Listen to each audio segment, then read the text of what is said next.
give a loud welcome for 2019 Rock and Roll Hall of Fame inductees, Red Bobby!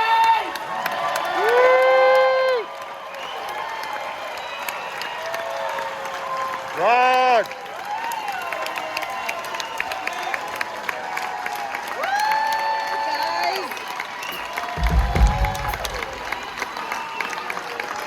Alan.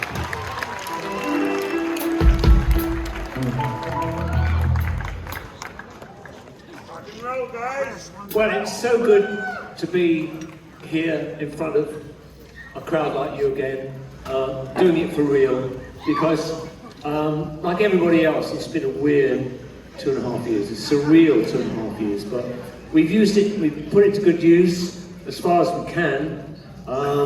We've made a new album, which I honestly believe is the best collection of material that we've had since Odyssey and Oracle. And it's been, it was mastered 5 days ago now, only, so we're in the process of finalising a deal with a record company to put it out here, and I hope we'll be able to get it very, very soon. Yeah. But anyway, it's great to feel that chapter is closed, and we're very excited about it, but we're also very excited to be, as I said, doing it for real one more time. I'm playing in front of you guys. There's just nothing like playing now. So, I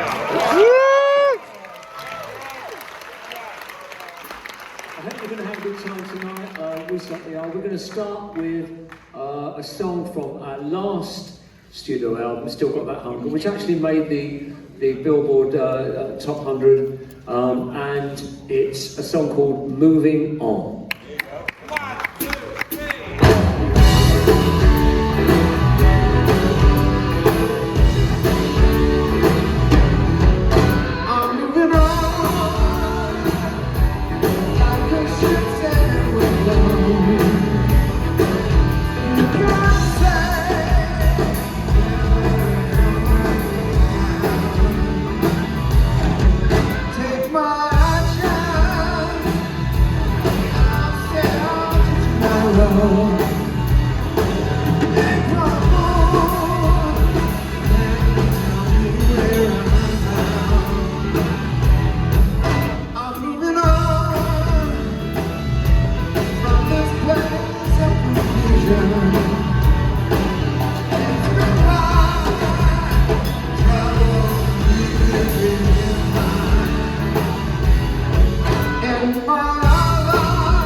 Thanks so much. As Rod said, that was a track from our last album, Still Got That Hunger. Now we're going to go right back to the early 60s. I wish we could. We're going to go right back to the early 60s and play a tune. And I'll be honest with you, this was a B-side for the original Zombies. And once we'd recorded it, we forgot all about it. Completely forgot all about it. And then the late great Tom Petty did a cover of this zombie tune. And Rod and I heard it, and we just heard it in a completely different light. It sounded fantastic. It sounded absolutely great. So we thought, good enough for Tom Petty, good enough for us. So although it is a zombie tune, really, we are going to do a cover of a Tom Petty of a Zombies tune that was written long before all you were born. It's called I Want You Back Again.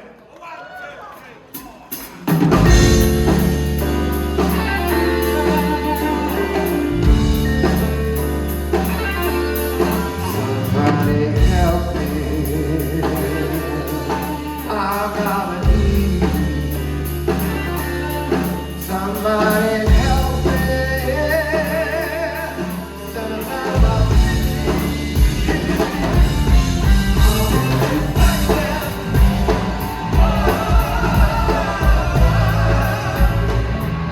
I want you back again.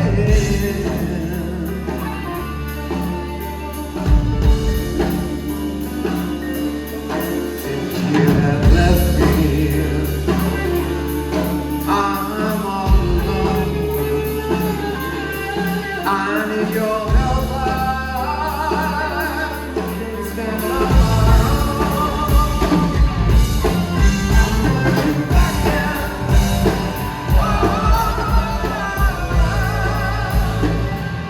I want you back again.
I want you back again.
see the light coming through.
Wow, I could have sworn you were introducing this.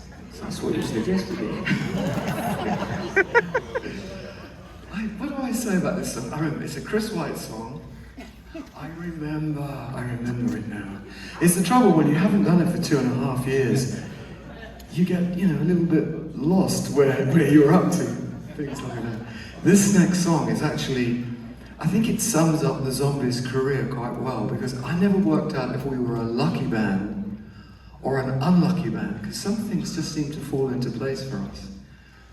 And then other times things went a little bit wrong. And this is one of the examples where we recorded this song by Chris White, who's the original bass player in the Zombies.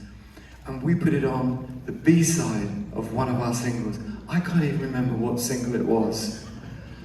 I do remember it wasn't a hit, that's for sure.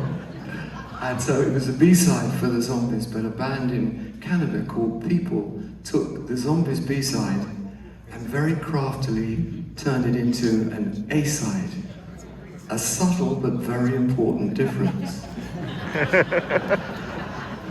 And their version of the Zombies B-side went on to be a top 3 single in the US. So the band was called People.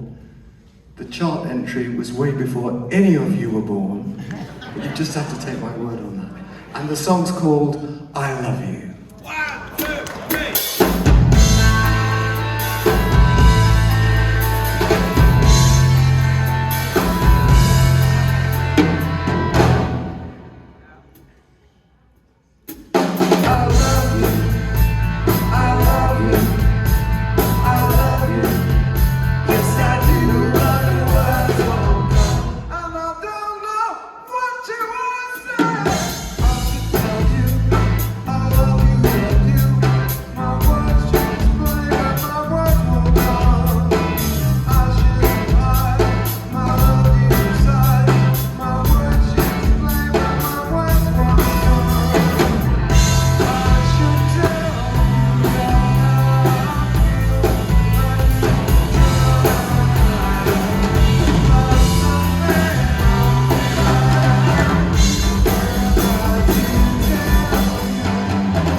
times of trouble.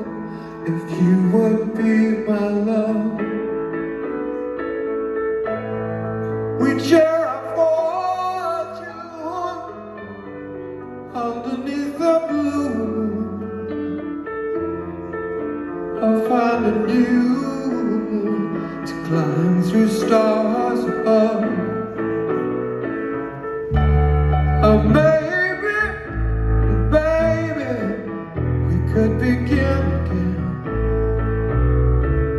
I'm still crazy about you. Can't begin to think without you. So then I would be for you, always would adore you, and I could be true if you would be my love.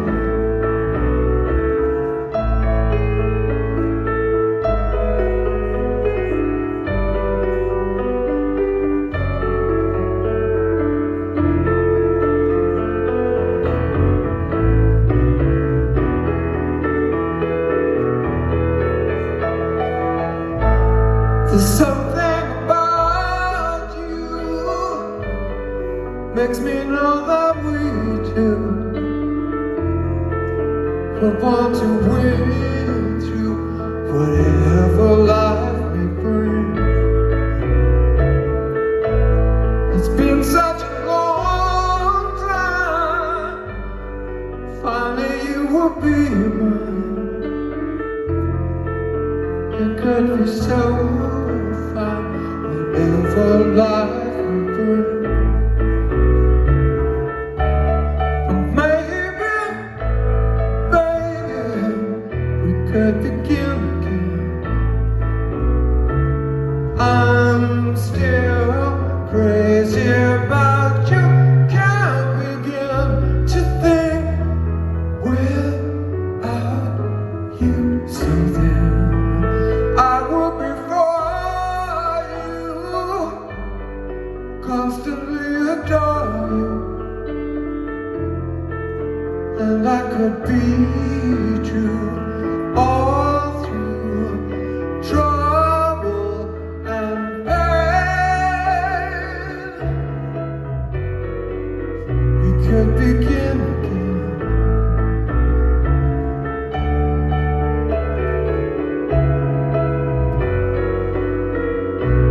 You could be my love.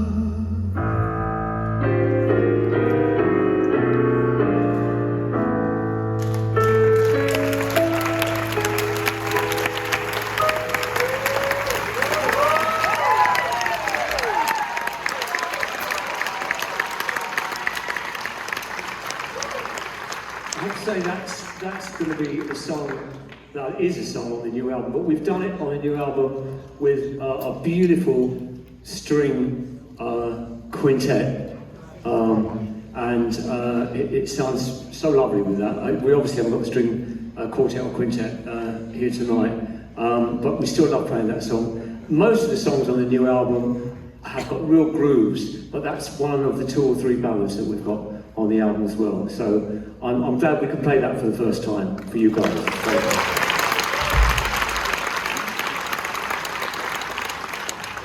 And now, 1, 2, 3, 4, 5.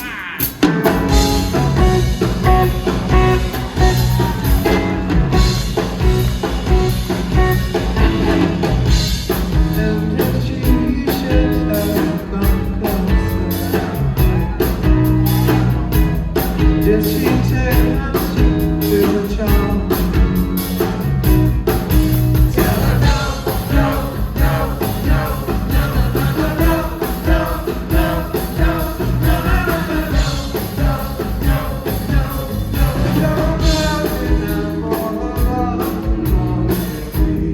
and if she should tell me I love you, oh Lord, if she tempts you with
We've been playing for such a long time. We've played in some great studios in our time.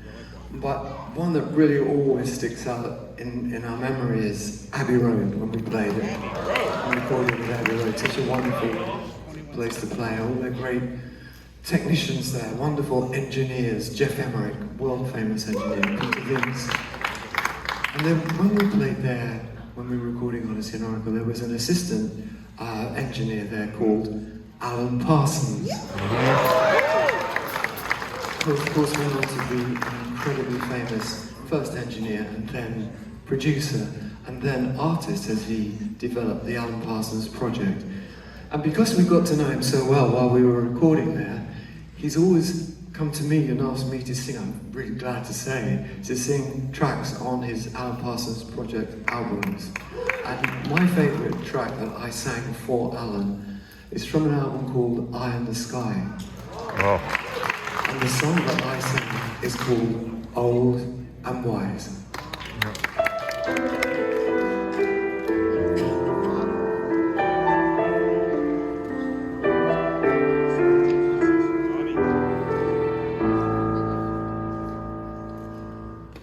For as far as my eyes can see,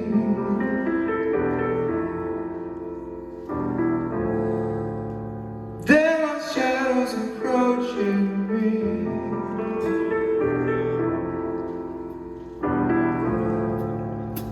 And to those I left behind, I wanted you to know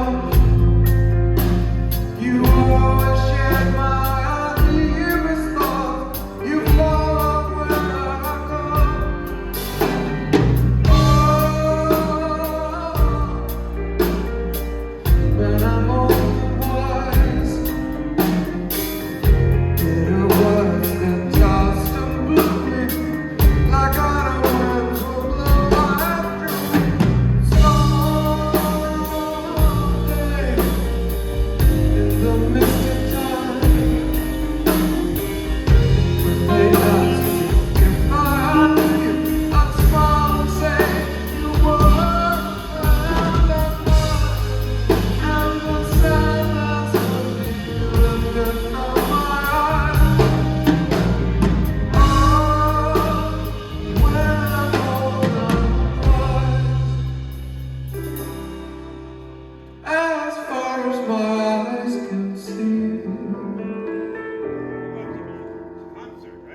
okay, here's something that we always do now, because it is the most extraordinary story. I mean, Colin's already started on the story, but we recorded the first album that Chris White and I ever produced for the band was Odyssey and Oracle.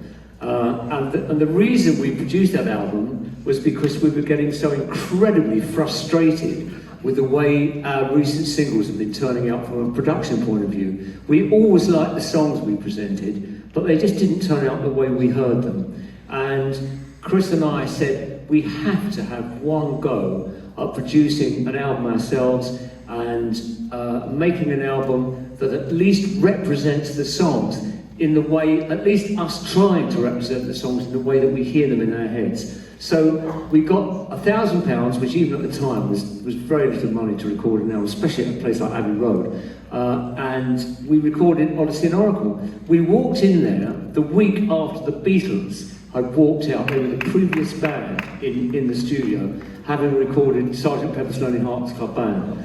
And we got two huge advantages from that. One was that they left loads of gear and equipment and instruments all around the studios, which were state-of-the-art at the time. One of those things was something I'd never seen in my life before. It was called a Mellotron. And I recorded it all over Odyssey and Oracle. But the reason I could do that was because we had to really prepare, because we didn't have very much money to record.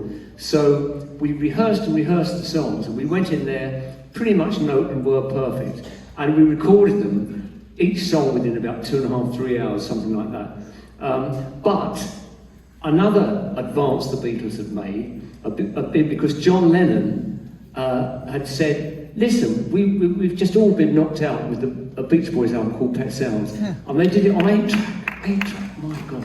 And so, I mean, nowadays you can record on hundreds of tracks, you know, it's not a problem. In those days, that was an enormous luxury. And he said, we have to record our album on an 8-track. And all the boffins at Abbey Road said, you can't do that, there's not an 8-track in the country. And Lennon, you know, it was coming towards the end of the session, Lennon said, well, sort it out, and then just sort of went home. And the poor guy stayed up all night, and the next day, they'd worked out a system of slaving 2 4-tracks together. And so suddenly they had a few more tracks. And we were being told this story, and in a way that the engineers were saying, oh my God, it was a nightmare, and working these things was a nightmare. And we said, what, 7 or 8 tracks? Oh, we've got to have that. And they went, oh my God, no.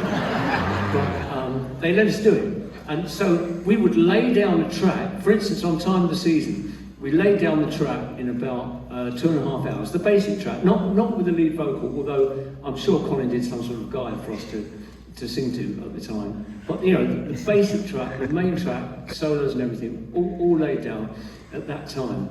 And then, as we were listening through, we suddenly had the luxury of another couple of tracks.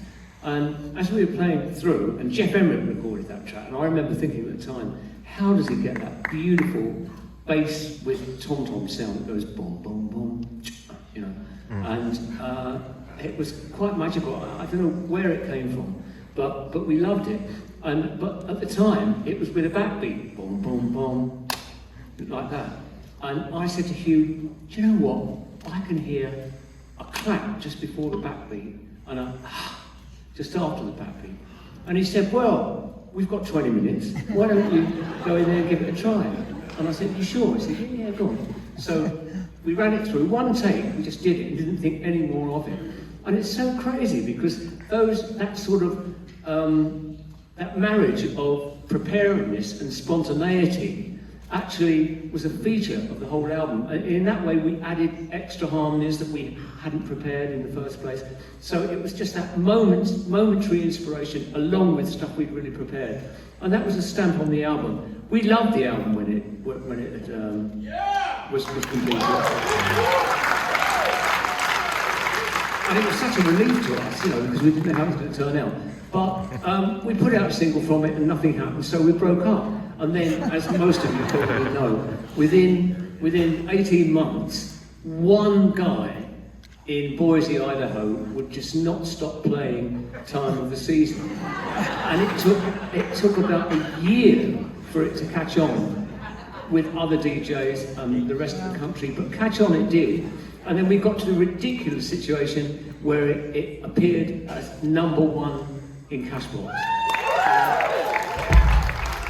And that was in '69, I believe. And amazingly, to the very day, it was 50 years from when Cashbox published that edition with Time of the Season at #1 that we got inducted into the Rock and Roll Hall of Fame.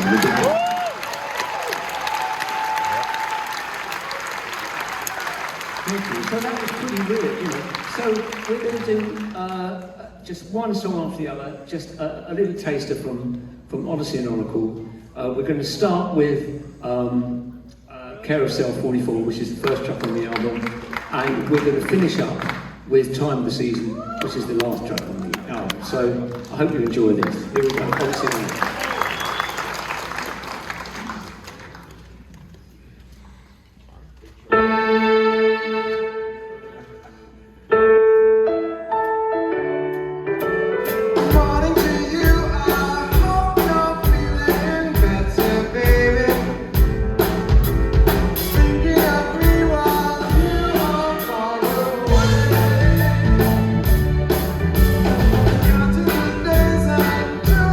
Sunshine.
So summer is here at last.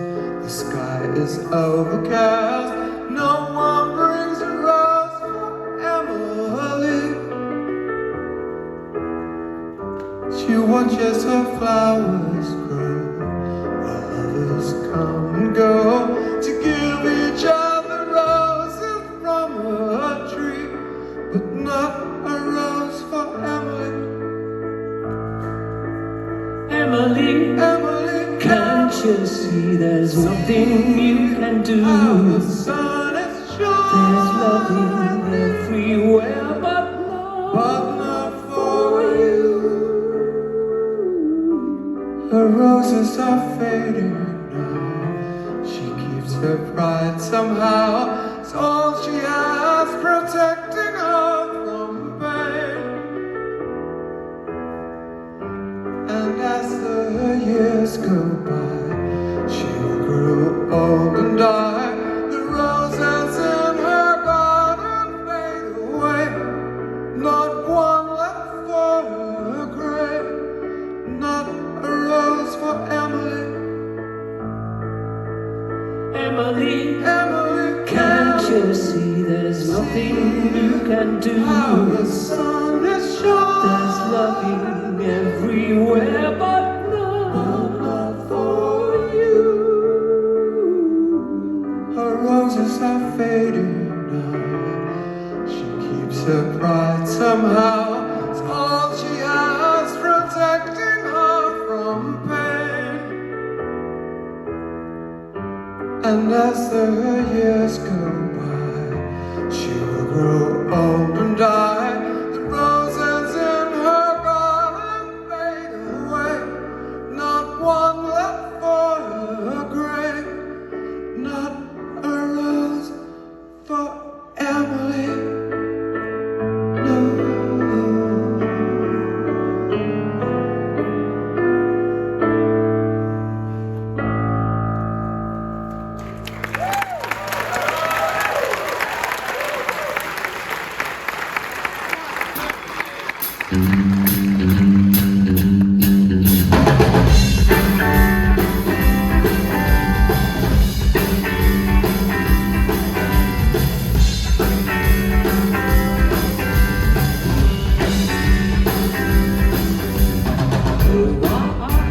soon I'm feeling sleepy. I sleep so easy. There's nothing on my mind. Life seems kind of harmless as she wants me. I walk downtown as I look around me.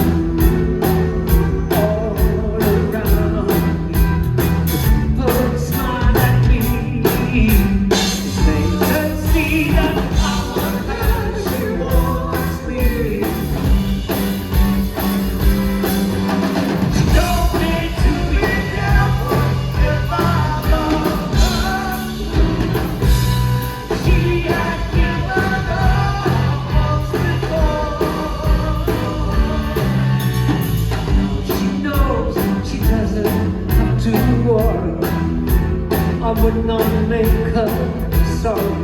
There's something on my mind.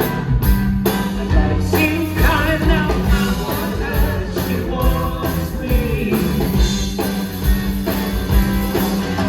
She told me to be careful if I love her. She had given her once before.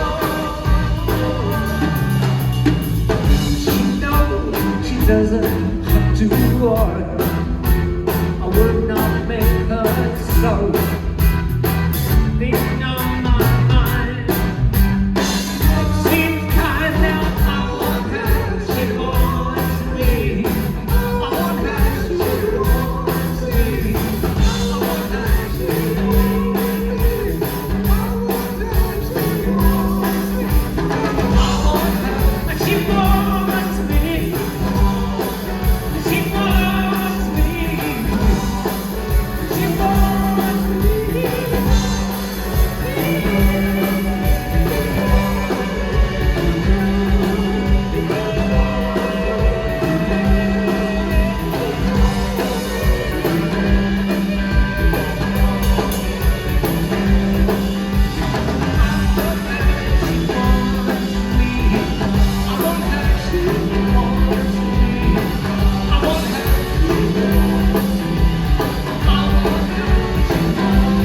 We'll find that song later on as well.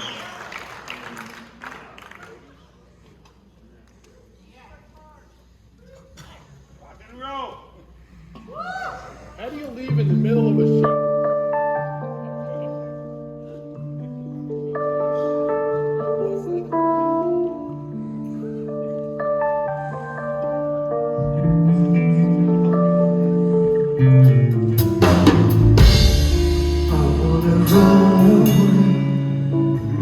Just one more time.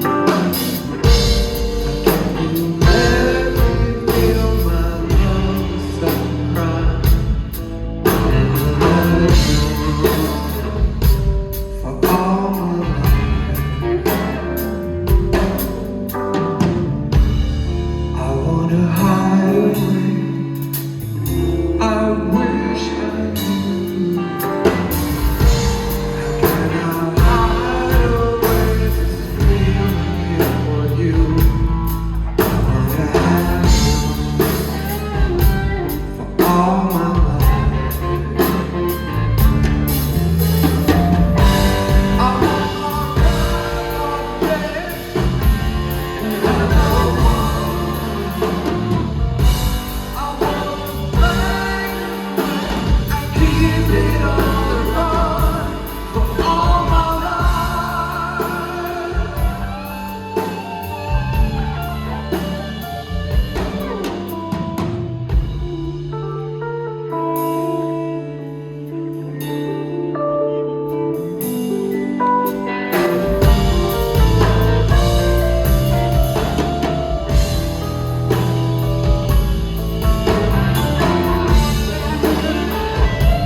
Just one more time.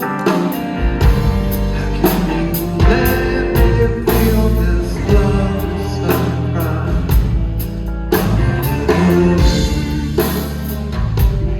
All my life, all my life, all my life.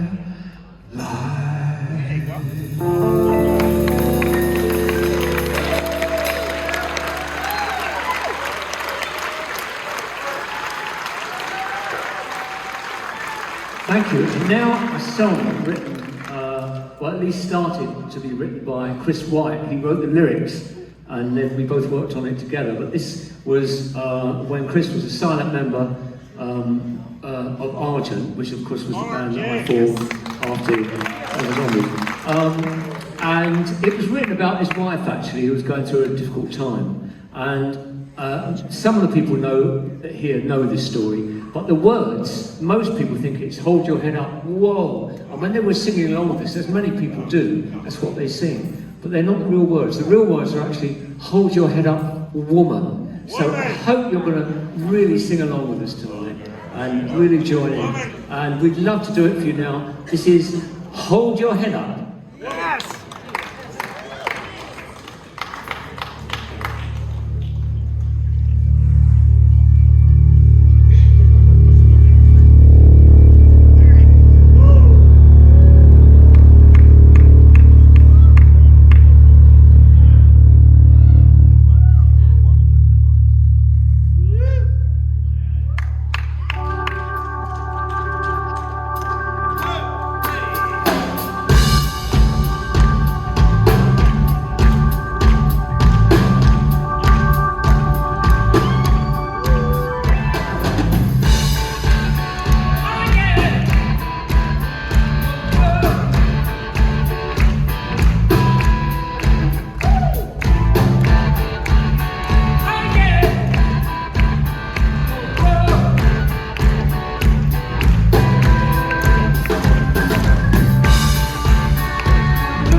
on, Robbie, go.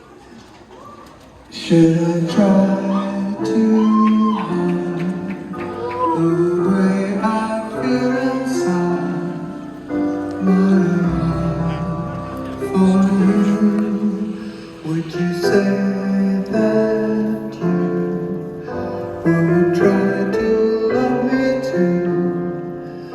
In your mind, could you ever be really close to me? I can tell the way you smile. If I feel that I could be certain, then I would say the things I want to say tonight. But till I can see that you'd really care for me, I will dream that someday you'll really close to me. I can tell the way you smile. If I feel that I could be certain, then I would say